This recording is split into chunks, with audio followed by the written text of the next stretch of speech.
Hey guys, enjoy the viewing. It all began with a memo, a simple, innocuous email that landed in my inbox late one evening. Mandatory meeting, 8 a.m. at Denson and Hartley, a firm where junior associates like me are often overlooked. Such a meeting was unusual. I arrived early, curiosity gnawing at me, and was greeted by the grim faces of the senior partners.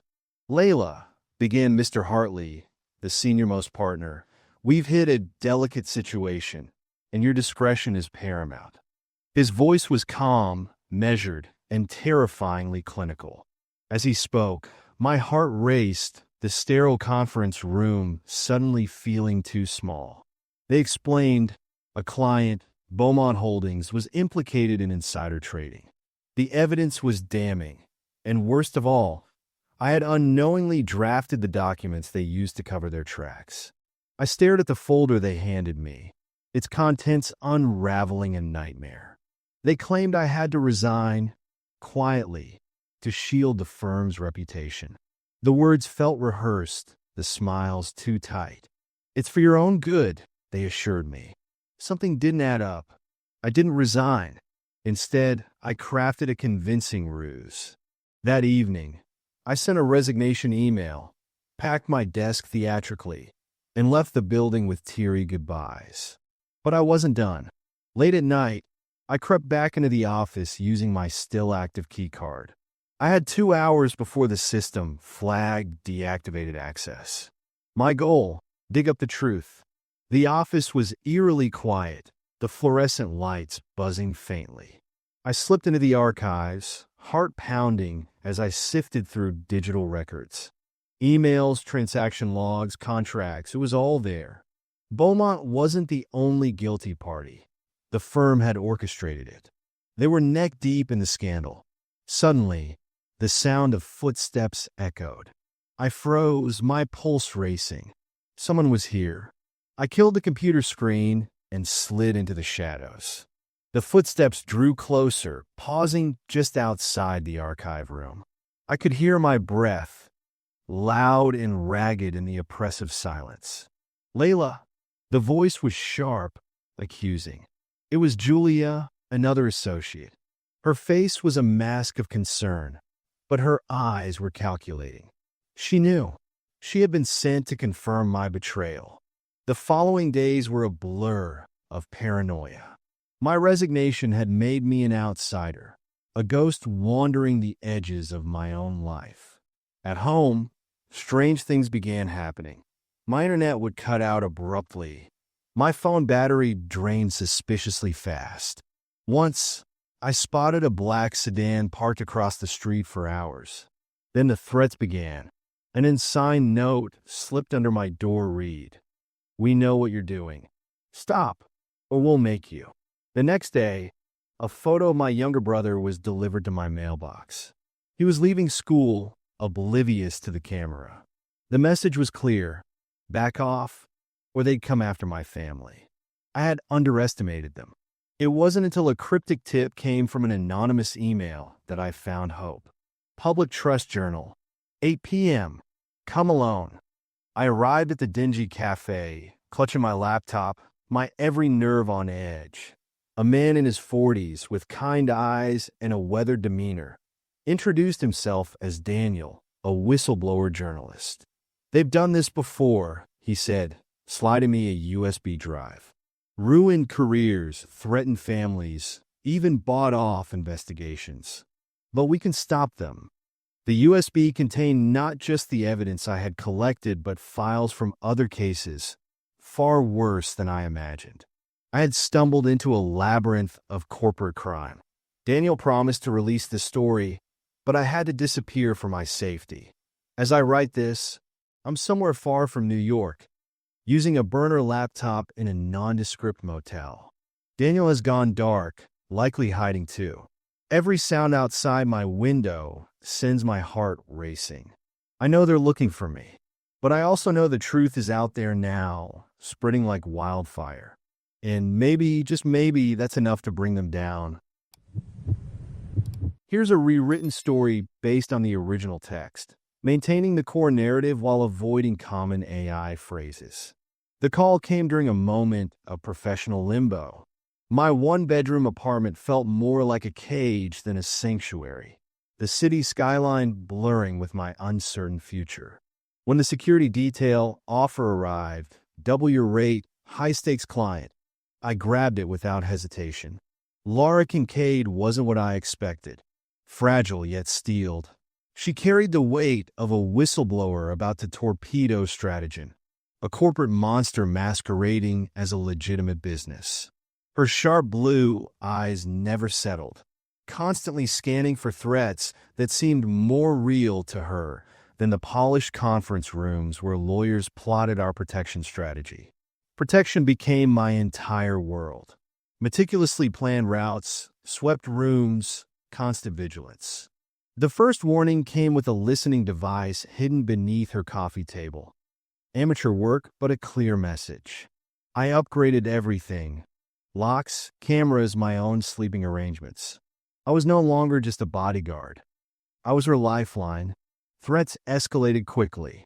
A black sedan trailing us, strangers blending into cafe crowds, always watching.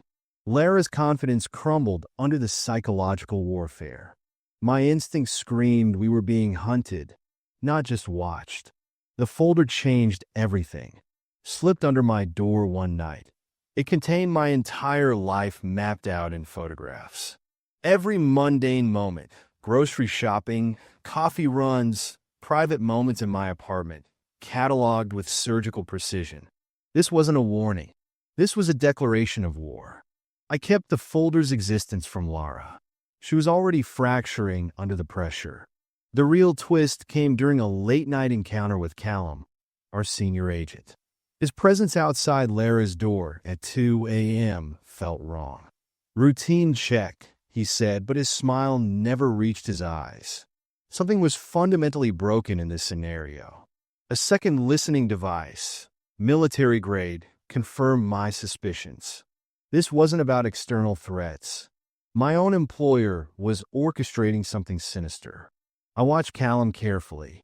His movements were calculated, his interactions with Lara strategic.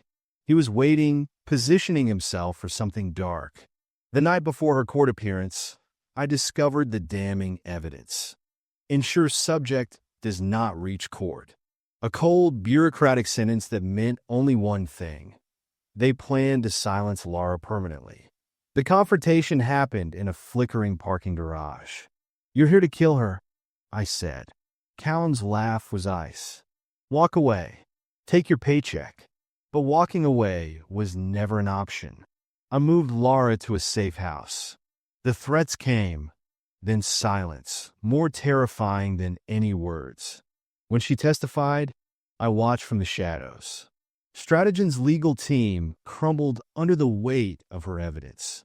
Now, I'm a ghost, moving between cities, always listening, always watching.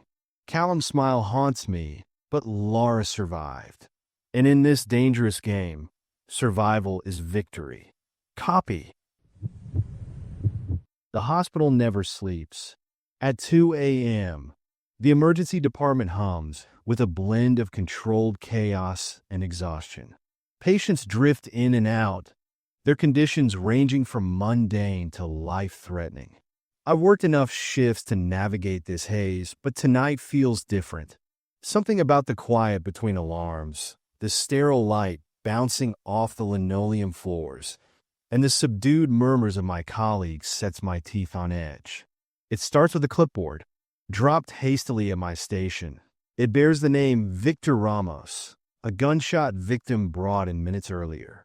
My job is simple: stabilize him, keep him alive until the surgeons arrive. I scan the chart. Standard instructions for a high-risk patient: morphine, saline, blood transfusion, prepare for surgery. The motions are automatic, but the sense of unease lingers, like a thread tugging at the back of my mind. Victor is unconscious when I enter the trauma room. His pale skin glistens with sweat, his chest heaving under the oxygen mask. A bullet wound mars his abdomen, jagged and oozing. I bark orders to the techs, setting the room into a flurry of activity. As I administer the first dose of morphine, I notice his wristband doesn't match the chart. Instead of Victor Ramos, it reads Ethan Marks. I freeze, my gloved hands hovering over the 4. A cold chill washes over me. I double-check the clipboard, the wristband, the monitors. Somewhere, something has gone terribly wrong. I pull aside a resident. This patient isn't Victor Ramos, I whisper, trying to mask my rising panic. He glances at the wristband and shrugs. Could be a clerical error. Happens all the time. But this isn't just a paperwork glitch. The chart details no police involvement, no evidence collection, no mention of the armed guard who now stands outside the trauma bay. Why does an ER patient need a guard? I excuse myself to the nurse's station, my mind spinning. A quick search of the hospital system reveals that Victor Ramos doesn't exist in our database. Neither does Ethan Marks. It's as if this man's identity has been scrubbed clean. I return to the trauma room, where 2 men in dark suits hover near the doorway. They're not hospital staff. Too polished, too stiff. When I approach, they exchange a glance that feels loaded. One of them flashes a badge. Homeland Security claims the explanation is too tidy. The badge produced too readily, like a prop prepared for this exact confrontation. Just follow the chart, the agent says, his tone flat. Your job is to keep him alive.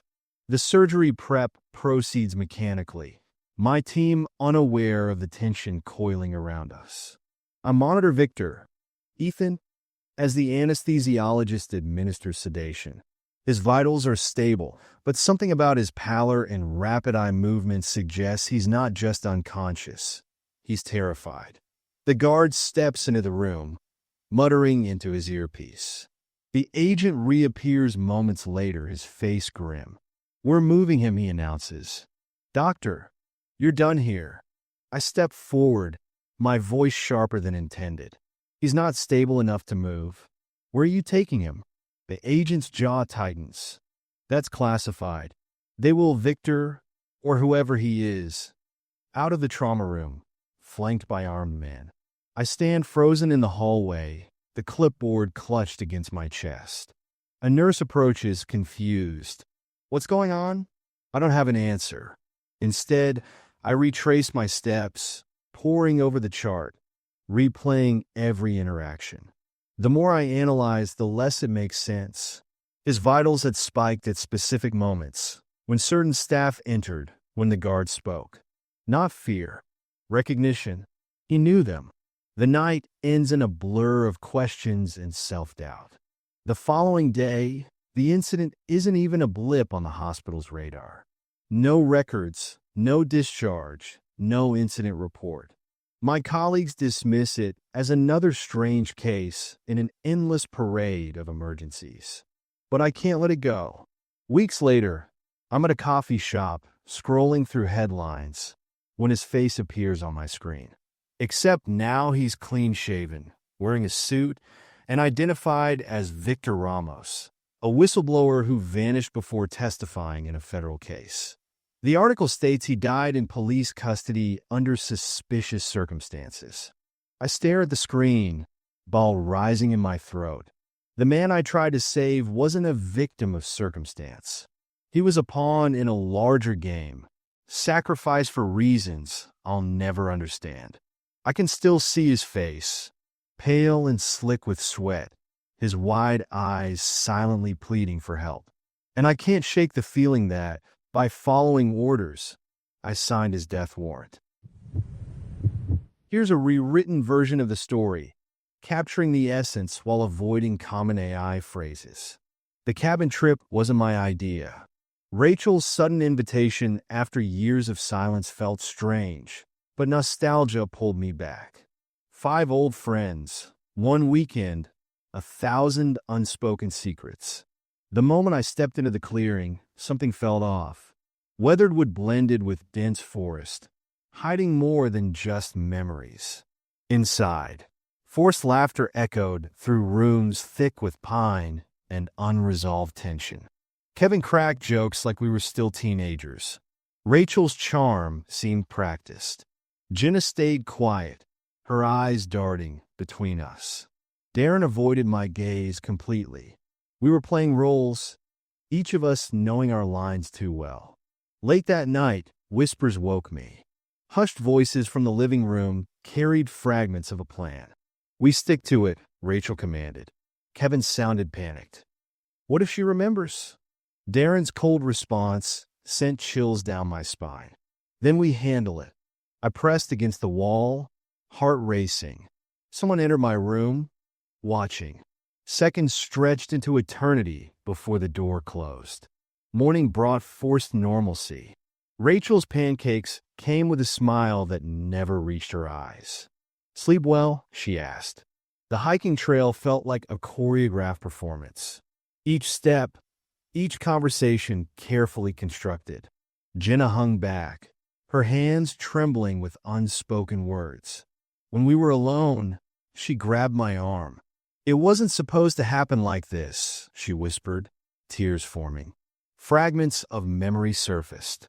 A bonfire, a fight, someone falling, rocks, silence. "We buried him," Jenna stammered, "under this cabin." The truth crashed over me like a wave. Senior year, a moment of violence, a secret buried deeper than any body. Rachel appeared in the doorway, her silhouette sharp against warm light. "What are you discussing?" Jenna stammered. Rachel's smile turned brittle, her eyes calculating.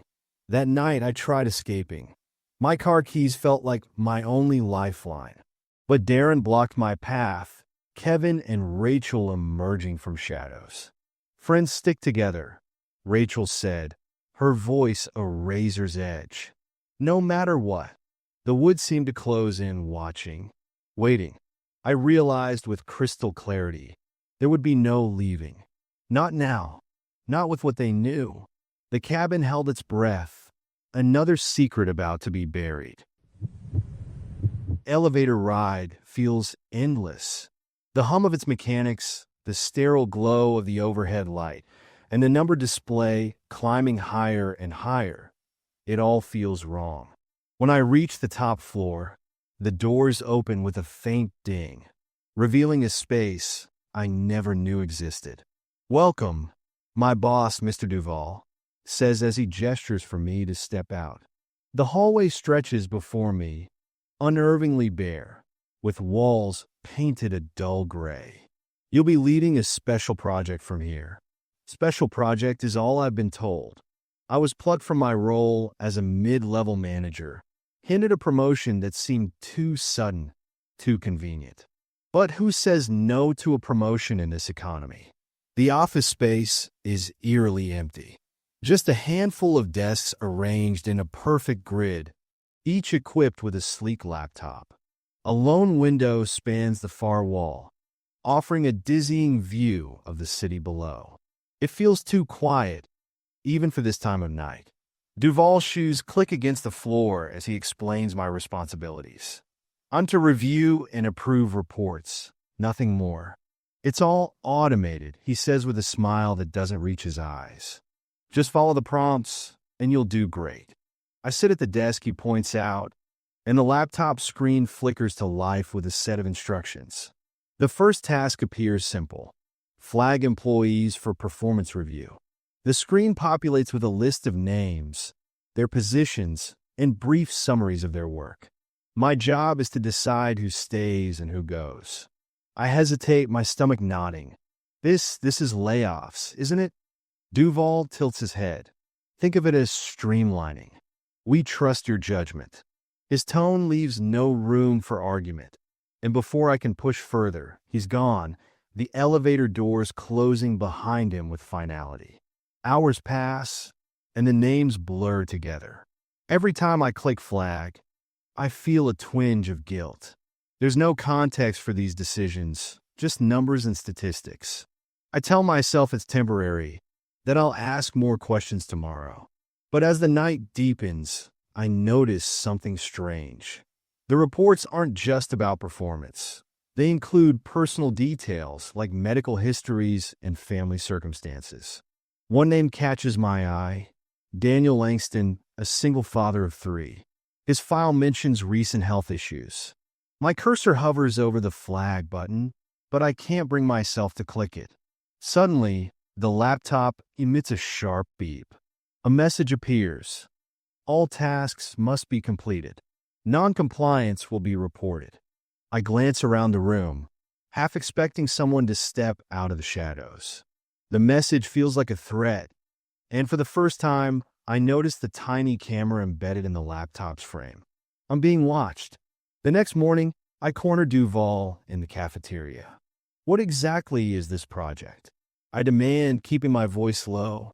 He takes a sip of his coffee, unfazed. "It's above your pay grade. You promoted me.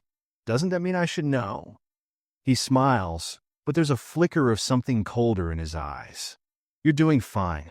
Just keep at it." His dismissive tone ignites something in me, but before I can press further, he walks away. I return to the top floor, my every step heavier than the last. The days blur together. I lose track of time, my life consumed by those reports. Each name I flag feels like a weight on my conscience, but the pressure to comply is suffocating. The cameras seem to multiply. I can feel their lenses burning into my back. Then I notice the changes. One morning, I pass by my usual team on a lower floor. The office is quieter, several desks eerily empty. I overhear someone whispering about sudden layoffs. My heart sinks as I realize the names I've flagged are disappearing, their faces now absent from the building. Desperation drives me to investigate. Late one night, I stay after hours, rifling through the drawers of the other desks. Most are empty, but one contains a crumpled piece of paper with hastily scrawled words. "Don't trust the reports." It's all a cover. A cover for what? My laptop beeps. A new task has appeared. Review employee, James Martin. My own name stares back at me, accompanied by a list of fabricated infractions. Missed deadlines, insubordination, even allegations of misconduct. My breath catches. They're preparing to turn the system on me. The realization hits like a punch to the gut. This isn't just layoffs. It's a purge. They're consolidating power, eliminating anyone who doesn't fall in line. And I've been helping them do it. I pack my things in a frenzy, determined to leave. But when I reach the elevator, my keycard doesn't work. The camera above the button blinks red, a silent warning.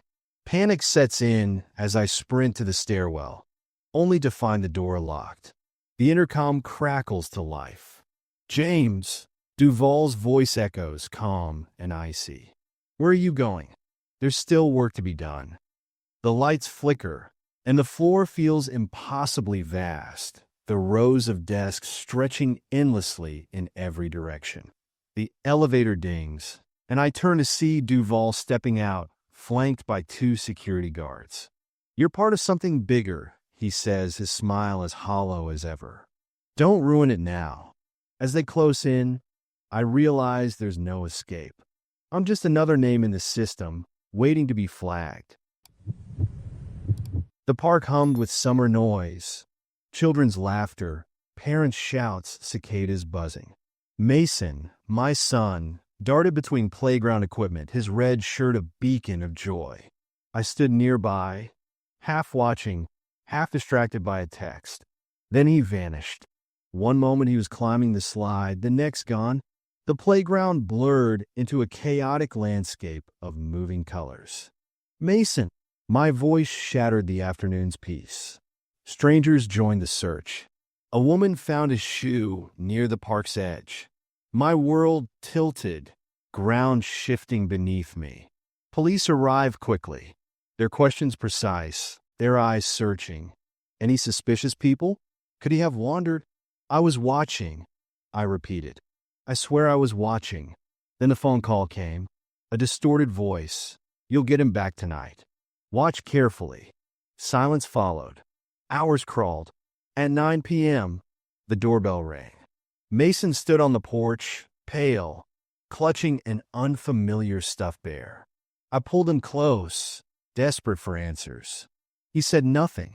The bear held a secret, a tiny tracking device hidden in its ear. When I showed my husband, his shock seemed genuine. But something flickered behind his eyes. A hesitation, a hint of something unspoken. Weeks passed. Mason grew quiet, withdrawn. I changed everything, avoided the park, ignored unknown calls. One night, tucking him into bed, Mason whispered, "They said Daddy made a promise." I'm a reminder. My blood ran cold. Investigating meant risk. I discovered encrypted emails on my husband's phone, cryptic messages about deadlines, warnings to stay in line. Each word added another layer to a mystery I didn't understand. Someone was pulling strings. Our family was caught in a web neither Mason nor I could comprehend. I watched my son sleep, the tracking device hidden nearby. My husband sat in the living room, oblivious. Whatever was coming, I would protect Mason, no matter the cost. The night stretched before me, full of unanswered questions and growing shadows. It was the kind of morning that begged for normalcy. My alarm blared at 7 a.m. The coffee brewed just strong enough to shake off the grogginess, and my phone buzzed with the usual barrage of notifications. But something was off. Every one of my accounts, Instagram, Twitter, even the obscure app one barely used, was flooded with strange posts. Cryptic videos, tagged photos of me I didn't recognize, and ominous captions like, "The truth will find you." My first thought was hacking. I tried to log into one account, but my password had been changed. Panic spread as I checked account after account, only to find the same thing. Each platform was hijacked, and every post painted me as some kind of corporate whistleblower exposing secrets I didn't even understand. My stomach tightened as I scrolled through the comments. Followers who'd been silent for years were suddenly active, tagging news outlets and demanding answers. Who was doing this? And why me? By noon, the calls started. Reporters, friends, even my boss, all demanding explanations. "This isn't me," I said over and over, but the damage was already spreading. By the time I left for work, my name was trending. At the office, my coworkers stared. My boss called me in his office and shut the door. "Is there something you want to tell me?" His tone was even, but his eyes betrayed suspicion. "It's a hack," I explained, my voice shaking. "I have no idea what's going on." He nodded slowly, but didn't look convinced. "IT is looking into it, but until this is resolved, you're suspended. We can't afford the PR hit." Back home, I sat at my desk, staring at the screen. Each attempt to regain control of my accounts was blocked. Even worse, the posts weren't stopping. Every few minutes, new content appeared, more damning than the last. Allegations against companies I'd never worked for. Leaks of documents I'd never seen.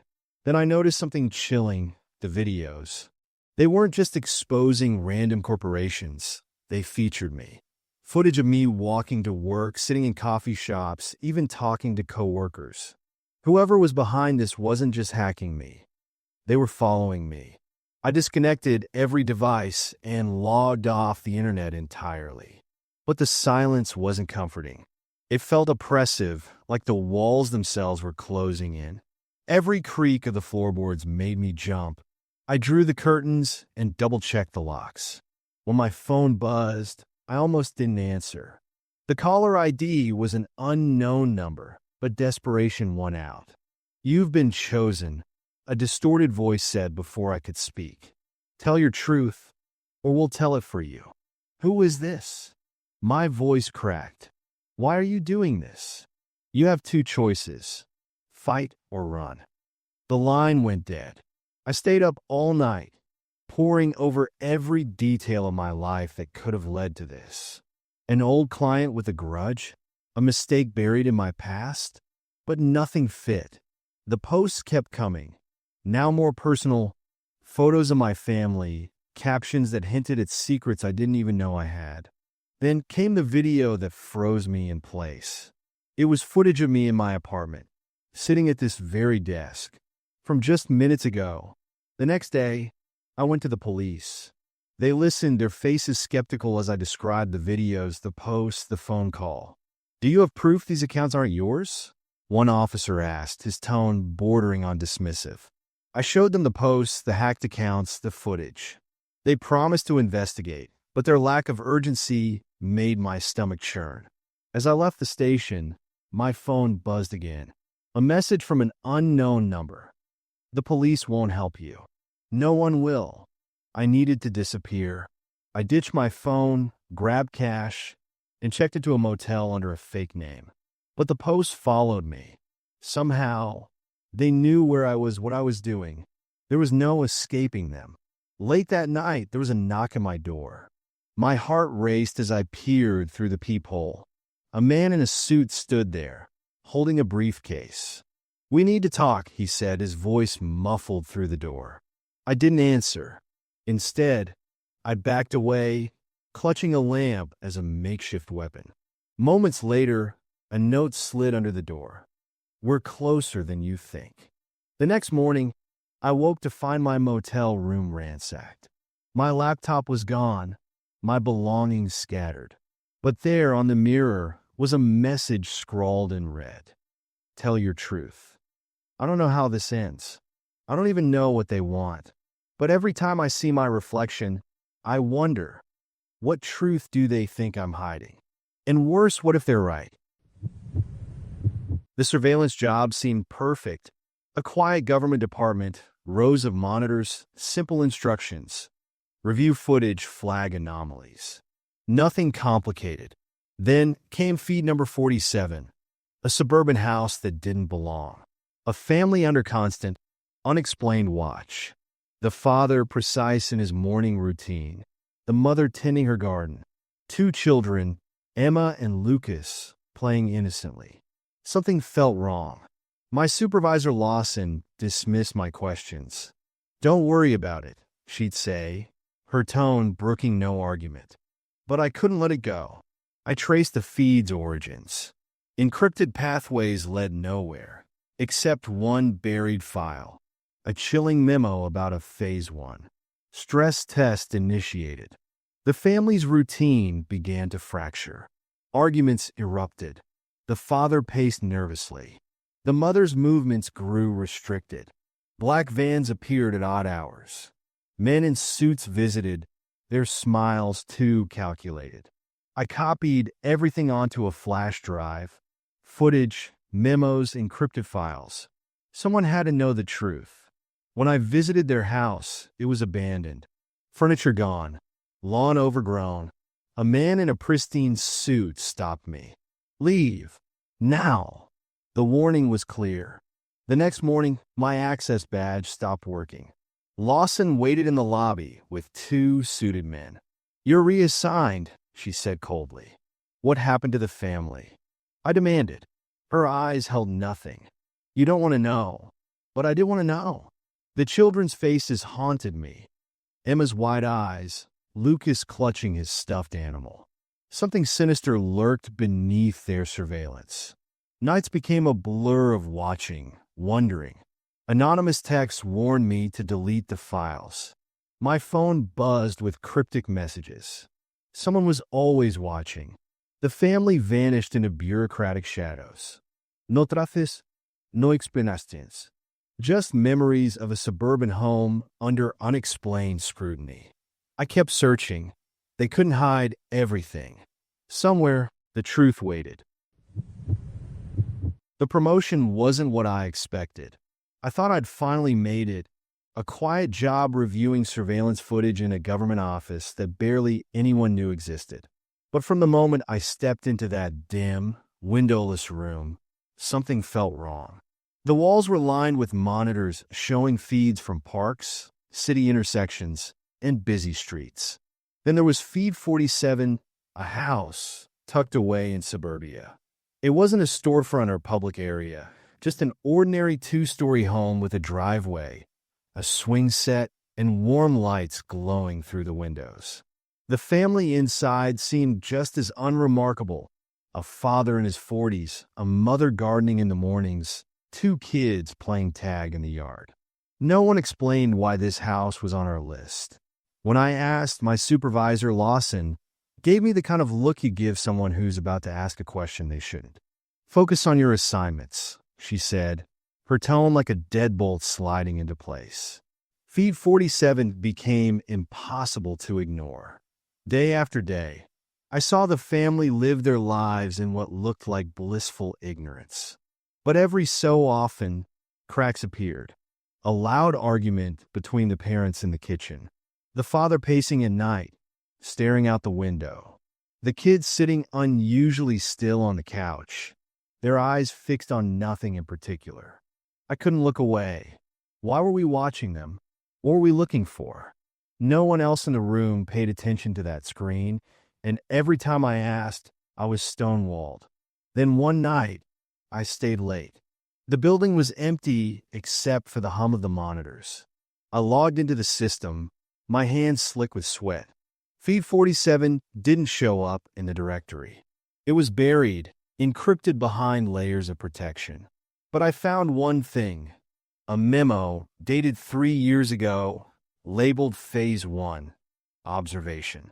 Begin stress conditioning. Stress conditioning? The next week, everything changed. A black van started appearing outside the house at random hours. Men in suits showed up at the door, their visits growing longer. The mother stopped tending her garden. The father's pacing turned frantic, his phone glued to his hand. The children barely played anymore. The cracks weren't just showing, they were widening. I flagged the feed, hoping to force my superiors to acknowledge it. No response.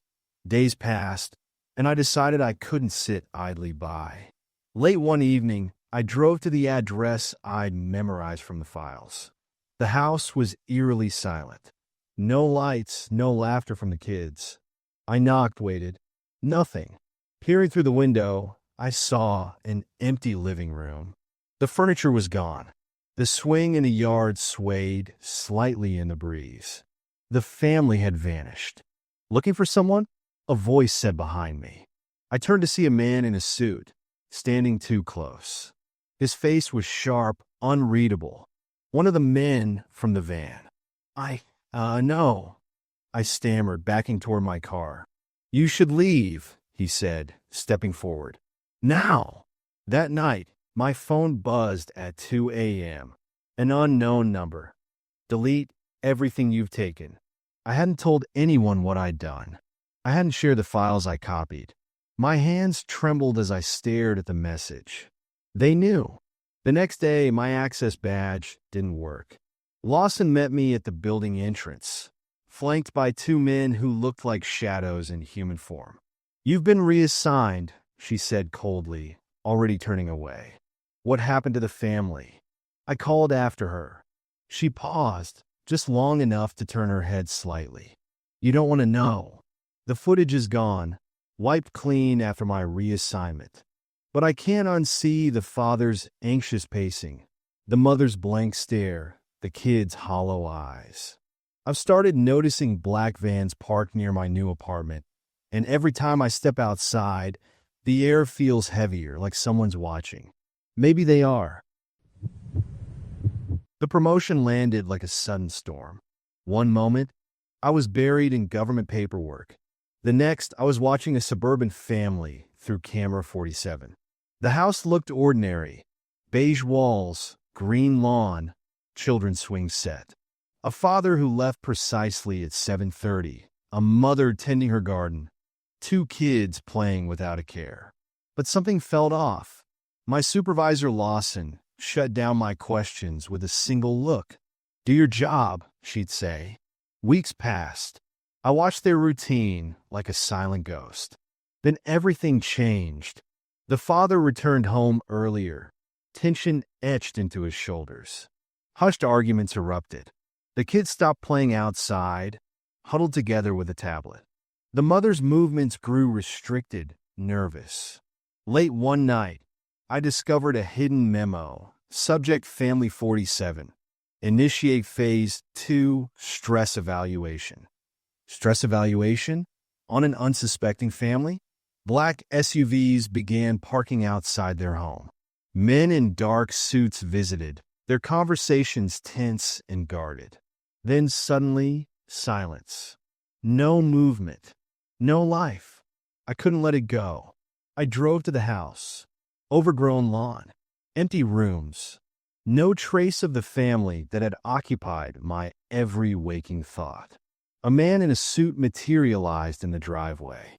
"You shouldn't be here," he said, his voice calm but dangerous. The next morning, my access badge was deactivated.